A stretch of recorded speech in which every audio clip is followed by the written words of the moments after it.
समझ नहीं आ रहा अपने सैलरी इंक्रीमेंट का क्या करूं। बेटा इतना क्या सोच रहा है? अपने म्यूचुअल फंड्स के एसआईपी का टॉप अप करा ले। This is the right time. क्या? समझ में नहीं आया।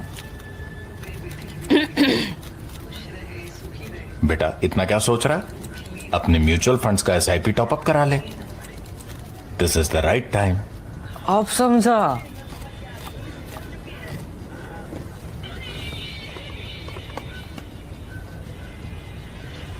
Mutual fund investments are subject to market risks. Read all scheme related documents carefully.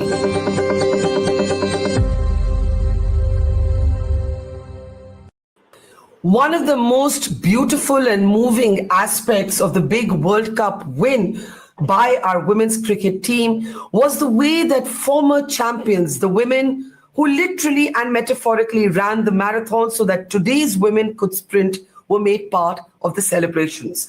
I don't think there was one dry eye, at least I cried a lot, when former captains Jhulan Goswami and Mithali Raj joined the celebrations along with Anjum Chopra to lift the trophy. These images that you see on your screen, that's Jhulan being hugged by Captain Harmanpreet. And in fact, when Harman made her debut, Jhulan Goswami was the captain. These images have moved everybody, as did the image of Mithali Raj lifting the trophy, all smiles, along with the winning team. There you see that image. In a moment from now, we'll be joined by two of Indian cricket's living legends, Jhulan Goswami and Mithali Raj, on our program, this very special broadcast, this tribute to the women who came before, who made these scenes possible. And what was so beautiful, as has been pointed out by Ashwin on his own channel, is that perhaps the men's cricket team may not have been so inclusive, but the women's cricket team remembered to hat tip their mentors, those who came before, and without whom this moment would not have been possible. There's a lot to talk about, including asking how much is really going to change going forward. I want to welcome our two very special guests. As I said, two of Indian cricket's living legends are with us. Mithali Raj, welcome to the program. I remember Mithali famously saying on one of our We the Women events, why am I still called the Sachin Tendulkar of women's cricket? Why not the other way around? And I think your words are proved to be prophetic. And Jhulan Goswami, we saw her on the field giving commentary, but at that time she couldn't help her tears when that final moment came. And everybody heard Smriti Mandana telling Jhulan Goswami, I'm sorry we couldn't do this for you earlier. They had promised her that they would do this for her, and they did it for her, for Mithali, and for all of the women who inspired this by this moment are now going to join, I hope, cricket and other sports. Welcome to the program to both of you. It is my great honor, my great pleasure to be talking to both of you. I want to start by talking to Jhulan. Jhulan, you were right there. I want you to start talking about what this moment was for you, what was going through your heart, what was going through your mind. Jhulan. Well, thank you so much. It's been an honor to come back to your show again.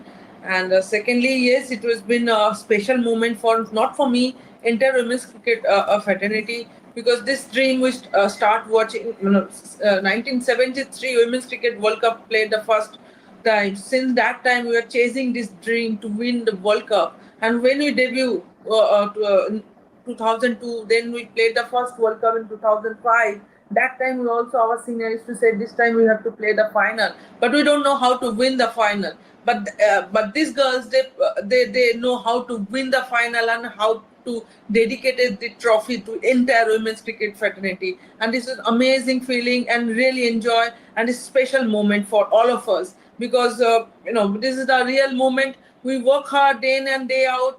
But yes, both of us, we played two finals but could not finish that line. But they did it for us. I think that's the biggest thing. And especially Harman and Smriti, after 2022 World Cup in New Zealand, when we could not qualify for the semi-final. And I was really, breakdown and, got a lot of wear and tears.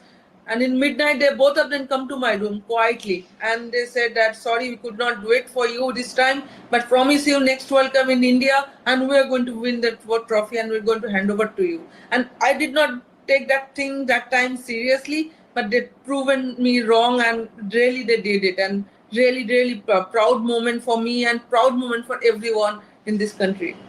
So, as I was saying, Jhulan, I was crying my heart out when I was watching you crying. So I can only imagine what Mithali, what Anjum must have felt. So let me bring in Mithali now. I think Mithali, as Jhulan says, both of you missed just crossing that finishing line, but you built the as it were, the base on which other women could climb. You built the architecture for it. What did this moment mean to you, Mithali?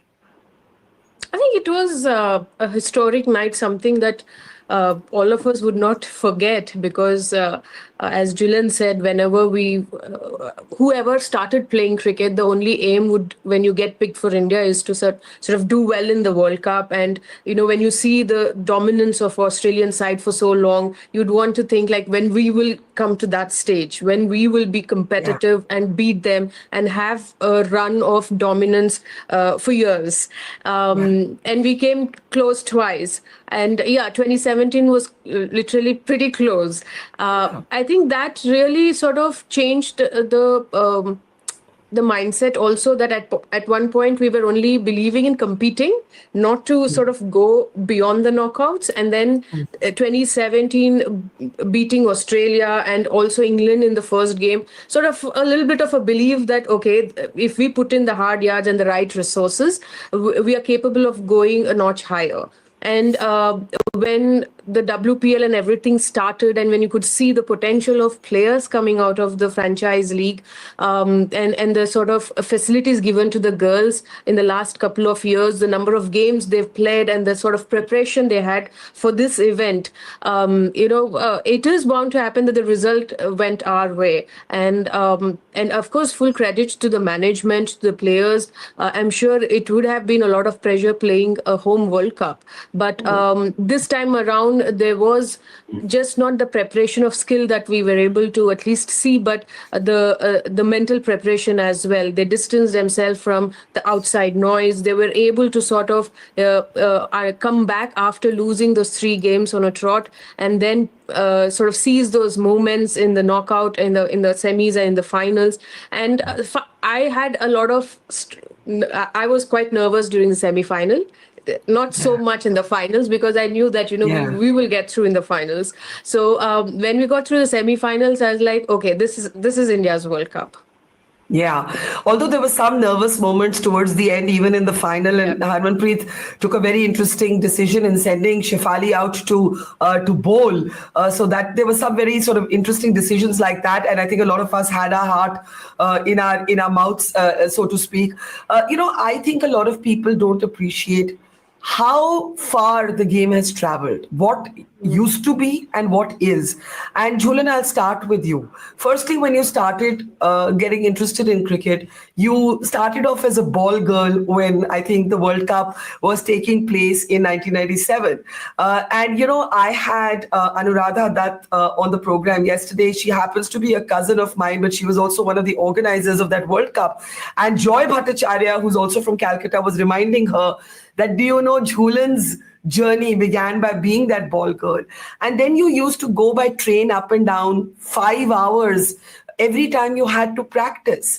And from there to Lords, and to captaincy. How difficult was it for you, Jhulan, to convince people? What did people say? How did people react? So many social prejudices that you had to battle. Talk about that. Well, Barkha, honestly speaking, talking about the women's cricket those days, my parents don't know anything about women's cricket. They don't know. They never seen women's cricket. And that also one more thing, that India also have a women's team. They don't know anything about that. It was just fortunately I got that pass in my school. 1997 World Cup, the government of West Bengal, they have given few passes, complimentary passes to government school. From that, with that pass, I have come to the ground and fortunately I was a ball girl, but I was not meant for that job. But Yeah. just someone bring me inside and just said that just sit here and you have to pass that ball to give it to those players. And that Yeah. from that day onward, I saw Brenda Clark winning the World Cup and taking a victory lap, iconic Eden Garden, and watching Fitzpatrick coming from the Highcourt end and bowling fast. I start feeling that if I take this sports professionally, at least one day I can play for my country. I can bowl 1 over. If I can take 1 wicket, that will be the ultimate goal. And when I talked to my parents, they did not say yes initially. They said no.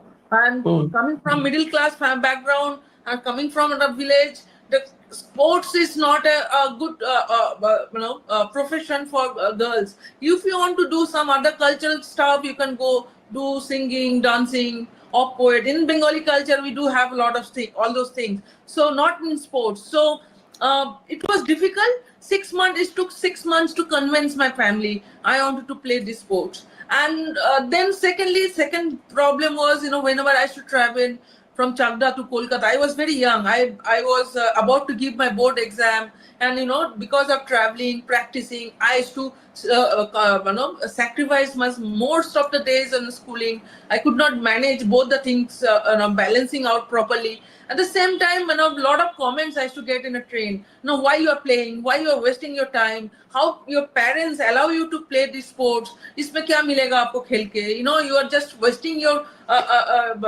time and everything. And those are the lot of negative comment I used to get every day. And when you're traveling in a big kit bag in a packed local train, and they used to start abusing you also regarding why you are taking such a big bags. आप क्या कोई किसी को मार के लेके जा रहे हो कि अंदर ऐसे वाले कमेंट भी आते थे. But those are the things. I never feel bad. I never feel hurt. When I know what I am doing it, I know I used to enjoy most. And cricket is not for. I was playing cricket only for my love and passion, for nothing else, and just only to play for my country. And after that, things has been changed. 2002, when Anu ma'am was a secretary, and that time we would play for my country. And I think Mithali was also there that time. Anu ma'am was a secretary. She also debuted her career, so she is also very good, very, very, very big instrumental. A big role she played for women's cricket. She also did a lot of sacrifice. So I think everyone who have played that time, they have done a lot of sacrifice for women's cricket. No, absolutely. And I just want everybody to know what Mithali, what others have had to go through. Now, Mithali, your journey was somewhat different. You came from a military family. You didn't have to convince your family. Your father was very encouraging. But that doesn't mean that you didn't run into other stereotypes, And I think you revealed in another conversation that at the time that you played, there were no match fees. There were no annual contracts. You all used to get 1,000 rupees per match. And Anuradha was telling us that when they played in the 1980s, they had to pay for themselves to travel.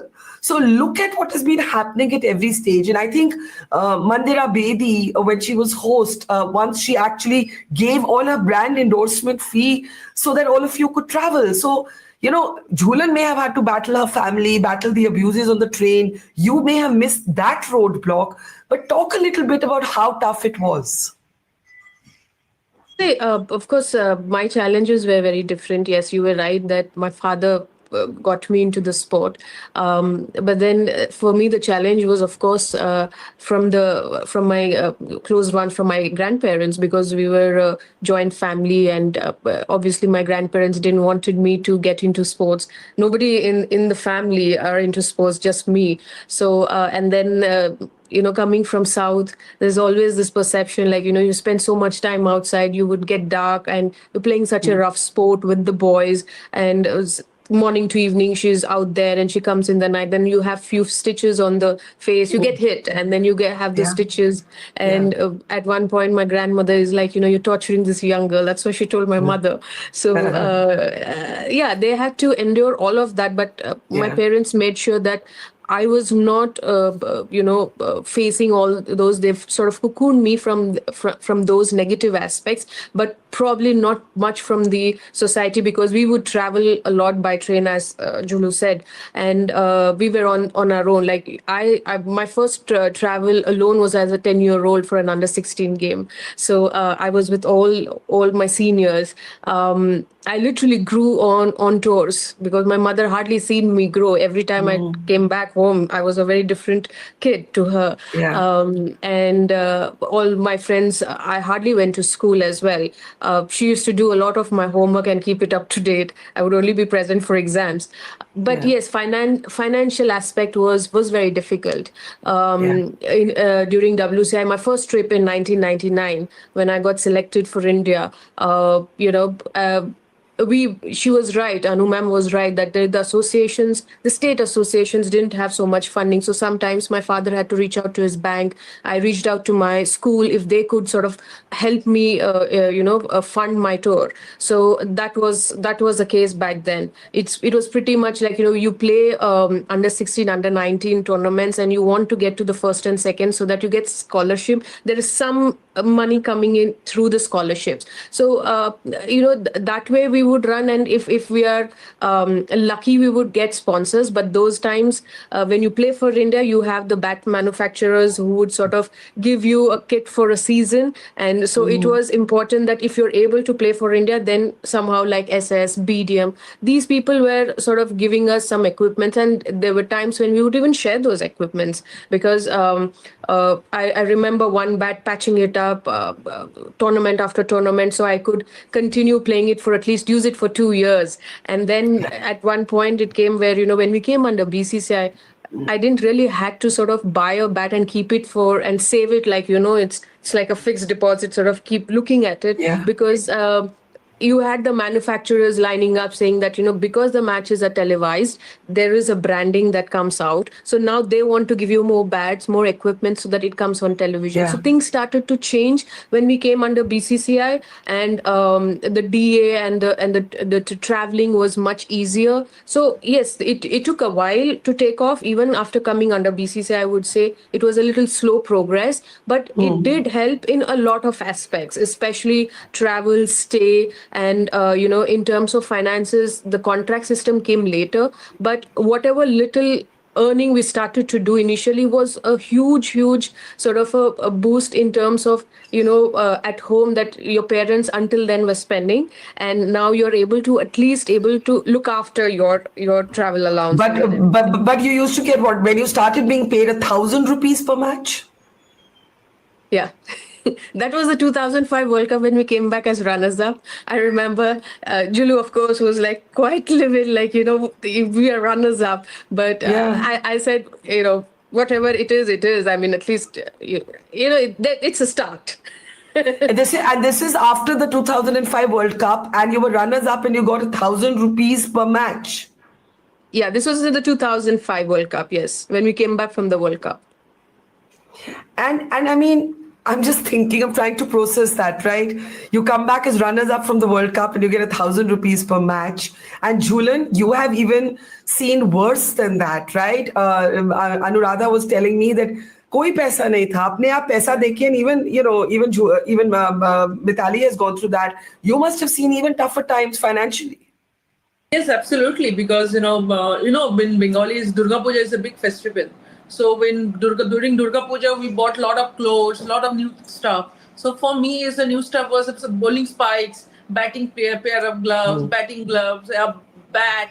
These are the new things I used to buy during Durga Puja time. We used to wait when, Durga Puja time, nobody will say no to you. And you just manage those 8 months, 9 months with the one pair of shoes, one pair of gloves, one bat. To manage that, and everything is going smoothly. And when Durga Puja will come, you'll you give up your personal clothes, and you're not going to buy those things, and you're going to buy cricket equipment. That was my every year story since I think 1997. And after that, yes, there was a lot of challenges, because what Mithali says that we used to give money to our association to book our rail ticket, because they don't have fund, they don't have ticket money. So we're not going for tournament. So then year is going to be missed out. In the age group tournament, is 1 year is very important. So I know I first year in my under 19, when I saw first time Mithali was there in under 19 competition,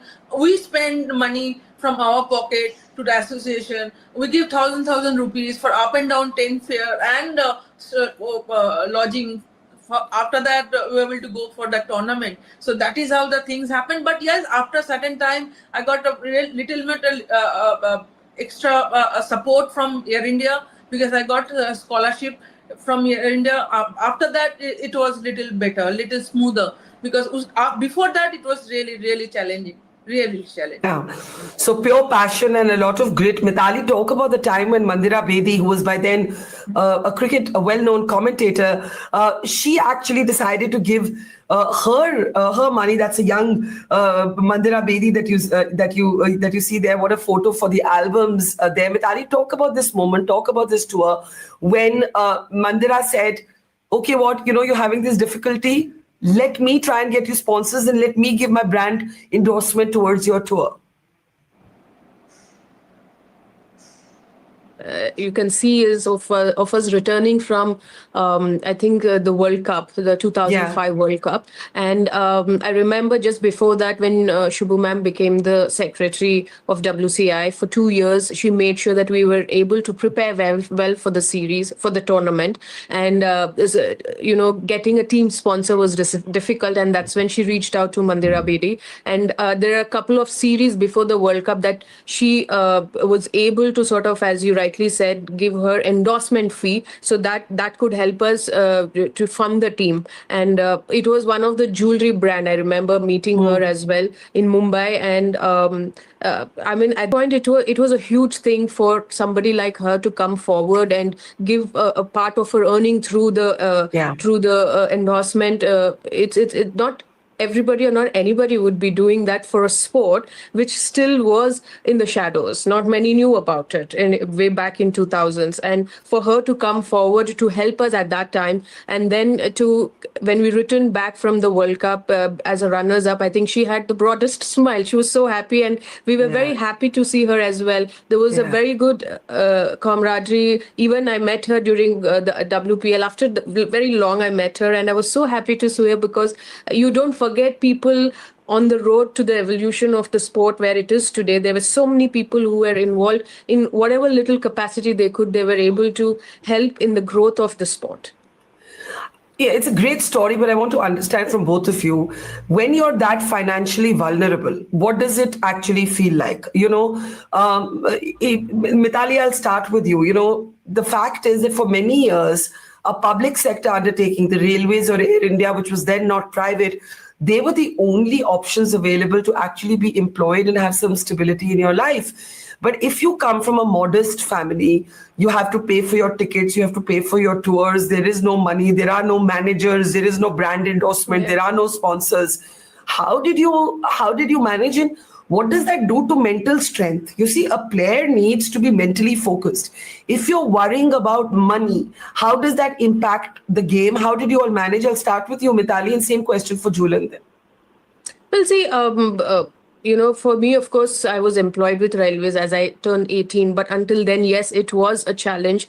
Sometimes when you're training, when you try and play certain tournaments, and you have these businessmen being part of the tournament, for them it's a recreation. They come and play, and then you perform well, and they come up to you and ask, how can we help? And then that's your cue that if you could sponsor me a kit bag. I've had those people like that who helped me with sort of a good quality equipment, because when you're playing for India, you need good bats, you need good equipments, and everything was pretty costly for especially for women who even come from, say, middle class family, to buy your spikes. We try and keep our equipments like very dear to us. So, you can't misplace it. You take care of it so that it can extend its life for a little longer, for a few more tournaments. And if there is any sort of wear and tear, you try and see if you could borrow it from your teammate.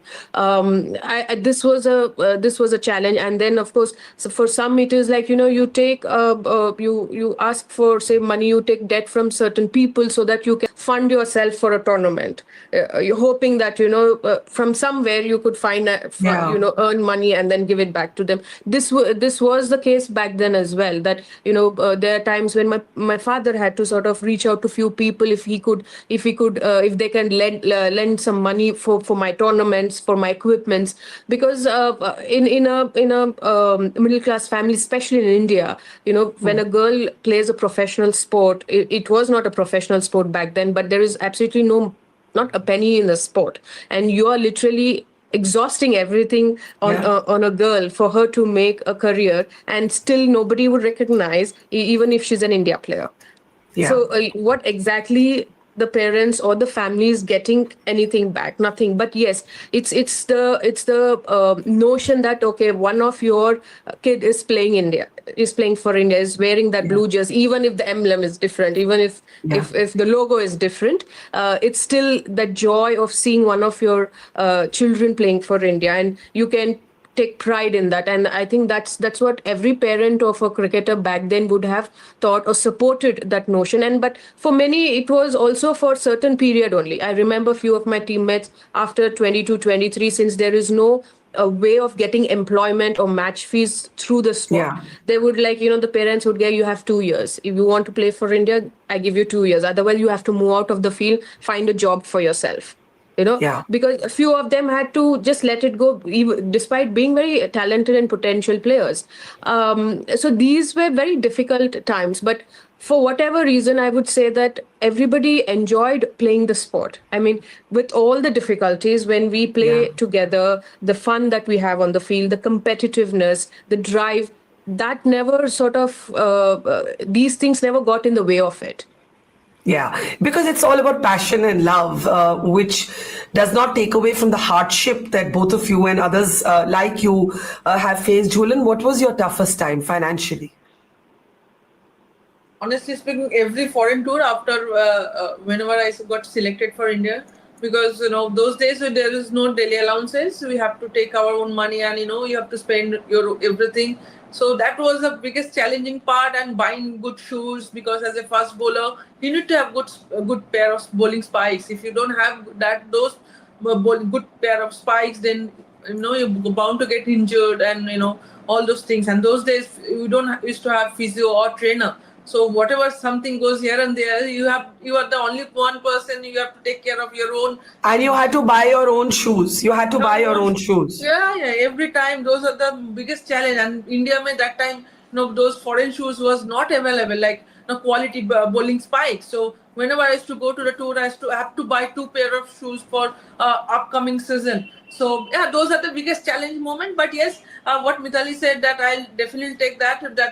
Fortunately, that time, two institution was biggest support for women's cricket. Yes, if you don't play for India, at least if you play a little bit good cricket, amount of good cricket, you will get job, either railways, or you'll get some contract in Air India. I think those are the little bit of motivation factor apart from playing for country. I think otherwise there's no struggle is always there, and there is no lack of motivation not playing. Money is not there, but we don't want to play. But we wanted to play, either money is there or not, because we love to play. We wanted to enjoy. We wanted to be there, and we wanted to playing for country has always been fun. Let me ask both of you, senior journalist Sharda Ugra, she said on my show that she's not happy with the fact that the women's team has got 51 crores when the men got 125 crores. And a number of other people felt, it's okay, at least it's much more money than the women's team has ever seen. And she said, no, that doesn't make it right. And I want to ask both of you what you thought about this. Do you think it's still a disparity? I know in 2022, the BCCI and Jay Shah actually announced that there would be parity in fees for men and women. But imagine this happened in 2022, that late. But Mithali, I'll start with you. In terms of this remuneration or bonus or whatever one should call it, do you feel that this gap between the 125 crores and the 51 crores is something that bothers you, or do you think it's okay? I think it should. One thing is that why, when we say we should not compare men's and women's cricket, then we shouldn't be comparing even this. For the fact that, I believe that there is growth, there are steps taken. It might be slow, but at least it's moving forward. We are not stagnated, or BCCI is not stagnated in the way they are handling women's cricket. We came under BCCI in 2007. Yes, it took a while. In 2016, 15, 16, we got our contracts. And since then, you can see there has been steps taken slowly to give the facilities, to get the women's cricket streamlined. Then there are matches being televised. WPL has been launched and commercialized by Mr. Jay Shah. Then you have Shadow Series, India A Series, which we didn't have before. The Under-19 World Cups have started, 2 editions. India won Under-19 World Cup. And when we talk about having camps, exclusive skill camps, which we never had before, like batting camp or a bowling camp, we've never gone through those camps. We just had India camps, maybe about 10 days camp. But now the current team prepare for the World Cup. They started a year or before, and the current team had about 18 to 20 support staff, which probably we've never seen in our life, in our careers. It is more than the number of players in the team. They're 15-member squad, but they have the support staff about 20. I mean, this is not spoken about, but BCCI is doing their bit in the last 3-4 years. Yes, it will probably come to that point. When you say the evolution of men's cricket and women's cricket is very different, they've not been, they didn't have the same trajectory of growth. So then why do we have to get the amount and compare it like it's when they won the T20 World Cup and the women? I'm sure maybe in the coming years again, when India gets a hand on. But Mithali, think of yourself coming back as runners up from the World Cup, getting 1,000 rupees. Maybe because you've gone through that, 51 crores seems gigantic, but the principle is BCCI, Sharda said BCCI is cash rich. They could have given women the same money. You're saying, if I understand you correctly, steps are being taken, but the evolution of men and women's cricket is very different. So you can't compare money, apples for apples. Yeah, basically. if you have to compare, then we'll have to be fair. We have to compare everything, right? Okay. That we are not doing. We are comparing only which we think is convenient enough that, okay, we are not on par with men. But look at the standard of men's cricket. Look at the number of events and tournaments they've won so far. And they've been doing that for a long time. We've cracked it now. So maybe in the next 10 years, you probably will see the growth fast forward. I mean, it will probably shoot. And then in 10 years time, if you tell me, if they would have announced 100, 115, we would have said, okay, back then the first World Cup they won, they got 51 crores. This amount will look small for you. Sure. So I'm not of the opinion that you should compare how much they've got. I think I'm very happy the way BCCI has actually gone about organizing this event. We were part of 2013 World Cup, which again was under BCCI at home in Mumbai. We were playing at CCI. The preparation for that World Cup there was absolutely no preparation. We came from 2020 format of Asia Cup and straight into the World Cup. And there was no trophy. There was no unveiling of trophy. On this World Cup, I've seen on a different level. There was so much of, ads happening. There were hoardings everywhere telling people there is a World Cup game here in your own city. Turn up to the stadiums. It requires all of that. And BCCI has done that now. So yes, give it time. I'm sure women's cricket on its own can stand, and it will grow, and it will come to a point where we are today, in 10 years' time, it will grow big. Fair. Julian, do you agree? Honestly speaking, definitely most important thing is in getting the support, the preparation time, what BCCI provide our girls. The last 3 years, they have given a lot of overseas tournament, lot of bilateral series. lot of one-on-one session with the coaches, specialist session, well, batting, bowling, or skills session. Those are the most important thing, preparing for the World Cup, big event. But I think, yes, you'll get whatever bonus BCCI gave, and that will be a never-ending argument. It will be, it can go on and on. But the most important thing, where BCCI conduct this tournament in India, what Mr. Mithali said 2013, and nobody knows that we are playing a World Cup in Mumbai. Not even one person has come down for watching our game. So from there onward and now, it's a huge jump. And whenever matches are playing in different venues, and there was a lot of crowd, lot of buzz was going on. I think those are the moments. I think this World Cup definitely motivates new generation. But yes, financially, that BCCI will decide. That's their job. But our job, our girls' job, they have done it. And whatever BCCI gave them preparation, that was outstanding. And what BCCI did few years ago, WPL changed the perception of our girls. They start believing they can beat any team, any day, anywhere. Why? Playing in a big ground, playing in front of those crowd, playing with the quality overseas players, learn those things, and they're also getting money. It's not that they're not getting money in WPL. So I don't think so. You can compare with the money and that other stuff. So for me, where BCCI is supporting women's cricket, especially after Jaisa sir take over, and where he support women's cricket at this moment, I think incredible. I wish we have in our playing days this kind of person who can come support us. Maybe we both of us won another 2-3 World Cup. Oh, well, as I said, it would not have been possible this moment without either of you. One last question to both of you. I'll start with you, Mithali. You referred to how, when you would play, there would still be people who would say, oh, her skin will turn dark. Why are you torturing her? Even till today, Joy Bhattacharya on this program yesterday was saying that even today, girls have to hear, "Aap kali ho jaoge." You'll turn a shade dark. Nobody will marry you, or you're too masculine, or these kind of stereotyping of women in sport, and that social bias is a very real thing. And if you look at Shefali Verma, when Shefali Verma starts playing cricket, she has to disguise her gender. So this is not gone away. When Amanjot's father, as a carpenter, makes her first bat, he's taunted by his community. Why is he encouraging his daughter to play cricket? So while things have changed, Mithali, they haven't changed that much in terms of social bias. I want you to talk about that social bias. How tough has it been in your life? Is it over for you? Does it still sometimes hurt? Are trolls sometimes just, terrible to either of you, both of you? What would you say on this? Well, see, I think when it comes to social media, yes, when it was relatively new, and we didn't know. I probably also didn't know how to sort of absorb the negativity which was out there. But over a period of time, you find a way.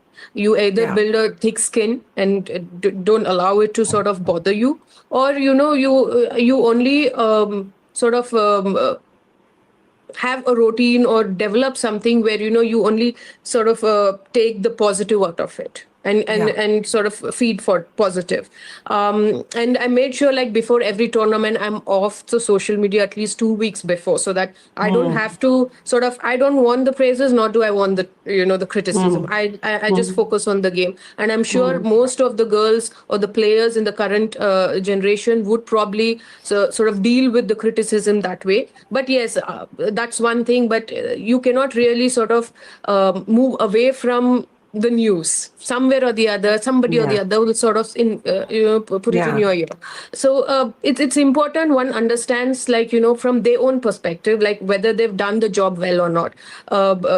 Seeking outside validation from people and allowing that to define you or your performance will always sort of create the chaos or cloud your judgment or thing in your mind. You're not always happy. You probably will never have the clarity what you're doing is the right thing or where is it going? Yeah. So that's something that over the years I was able to find my way to deal with these things. And in terms of the society, yes, it's a constant battle. Despite having numerous examples of parents supporting children, supporting girls to get into different fields where there were no prior idols to look up to. Like when we started, of course, we've heard names, but we've never seen them on television or on the hoardings.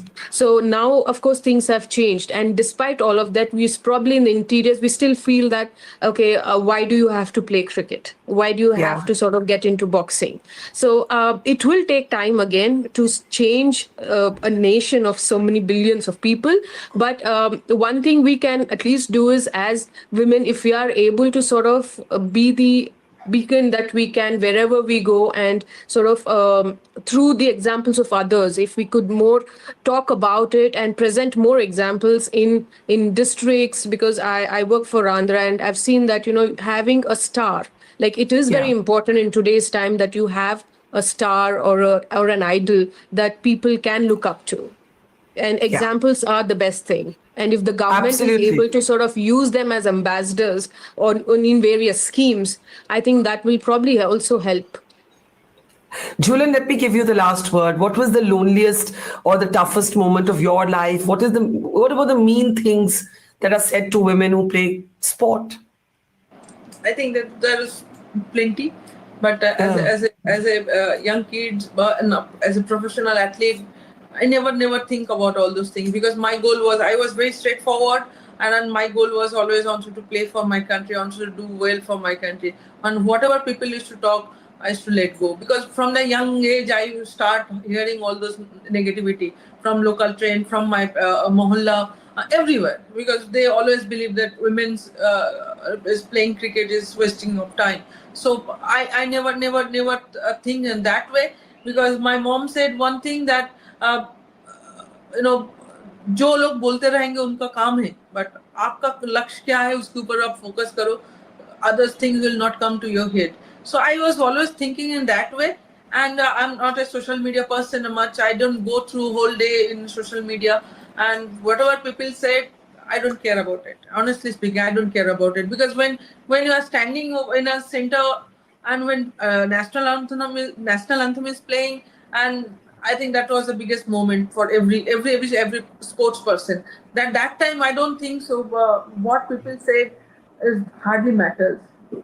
Yeah, all I want to say is salute to Jhulan and to Mithali, two of India's living legends on this program. It is my absolute honor and privilege to talk to both of you. I want to say on behalf of a generation or two of women that I don't think this country would have been able to have its moment of celebration without the hardship, the sacrifice, the battles that both of you fought, different stages, different ways, but having to fight so hard to open doors and windows through which Harmanpreet and Amanjot, Shefali today can run through. You ran the marathon so that girls today can sprint. I salute you, I thank you, and thank you for talking to us. Jhulan, Mithali, God bless, take care, and we're so proud of you. Thank you. It's great to see you here. Thank you for watching our work. If you haven't subscribed yet, don't forget to click the bell icon and subscribe to Mojo Story and support independent, robust journalism.